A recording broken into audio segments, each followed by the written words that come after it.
Hello, Mr. Davies. It is evaluation day, and I have your father's 6139 6005. The movement looks good cosmetically, and numbers, it's running great. I mean, this is an unrestored watch. And as far as I can tell, it's never been serviced.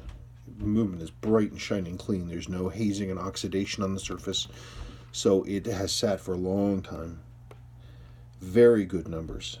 Clean. I mean, it needs service. It's low and it's out of adjustment, but this is a great starting point. What this means, what this tells me, is that the movement is in good physical condition and that it will take a rebuild very well. It should be great. And I mean, we look at the movement itself, and you can see how bright it is.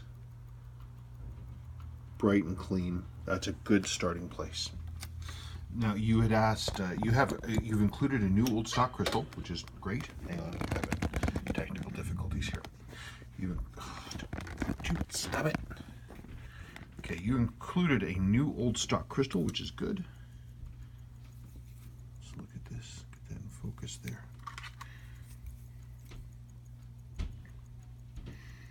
Somebody was in here. We see some marks on there.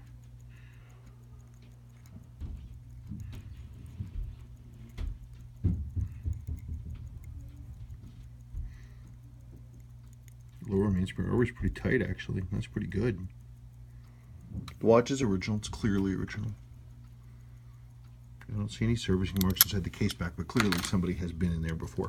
Now, this watch is it has fallen prey to one of the manufacturing issues that these gold dials were subject to, which is that when the top clear coat of the dial was too thin, oxygen could get through and it could start discoloring the dial below. It's not a moisture issue, it's a manufacturing issue. This watch, I mean, you look at the lume is perfect. It's perfect. Perfect lume. This is just, these little marks, those are not scratches. Those were just places where the top clear coat pulled back a little bit, and then the oxygen could get in. There's no way to make it better. This is what it is. These gold dials are subject to this. But this is really unusual. I've actually never seen this kind of patinaing. There's no way to make it better, and there's no way to really stop the progression of it. If it's going to progress, it will. But it's not bad looking. It's funky. It's sort of this snowflake pattern. It's nuts. But it's original. There's no way to make it better short of replacing the dial. And replacement dials for these watches do not exist. To get a better dial, you would have to get a better watch.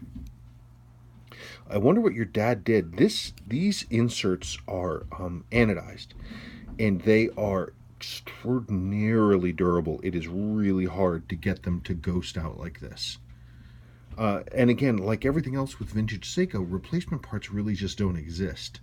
There are aftermarkets, but the quality is not good. I have better original bezel inserts, and we could certainly talk about that, but I wonder what your dad was into. Is this chemicals? Where was he? Huh, nuts. I mean, functionally, the watch will be great. And I think with the white lume, really, honestly, the lume is the thing that really matters. This crazy patterning on the dial surface is unique. I like it, actually. It's special. If this were my watch, I would look at a better insert. I wish it didn't have these white marks on it, because if it didn't have those, then it would just be ghosted, and that's pretty cool, too. I don't know. A functional restoration, certainly, and we have the NOS crystal that you sent along, and that's fine, and I think it's a good place to start. But you had talked about wanting this watch perfect. Perfect is not something that's going to happen. I can certainly make it run great, but cosmetically, the watch is what the watch is. We can look at a better bezel. It's not new old stock, because new old stocks don't exist. But I have much better ones. But this dial in the hands, they are the way they are. But I think it's fine, actually. But that's me. It's not my watch, but I think it's fine. Let's talk about your other watch. This helmet. This helmet is really, really rough. I would not recommend putting any money into this watch at all. It's had a ton of moisture damage. I mean, it's just the case is pitted. The winding bridge is destroyed. You can see all the brassing around here.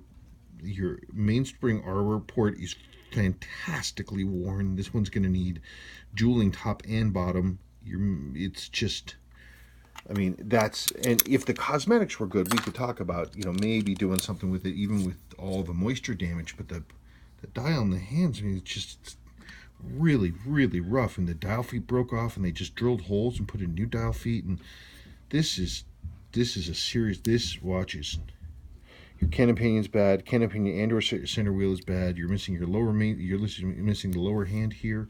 That's wrong. The paint's all stripped off of this. Don't put a dime into this. That's not a watch you want to worry about. That's the watch you want to worry about. That's pretty cool. I love the beautiful pure white lume and this sort of crazy hatchy surface on the dial there. That's really unusual. I've never seen that before. We can do good things with this watch. Okay, you let me know what questions you have.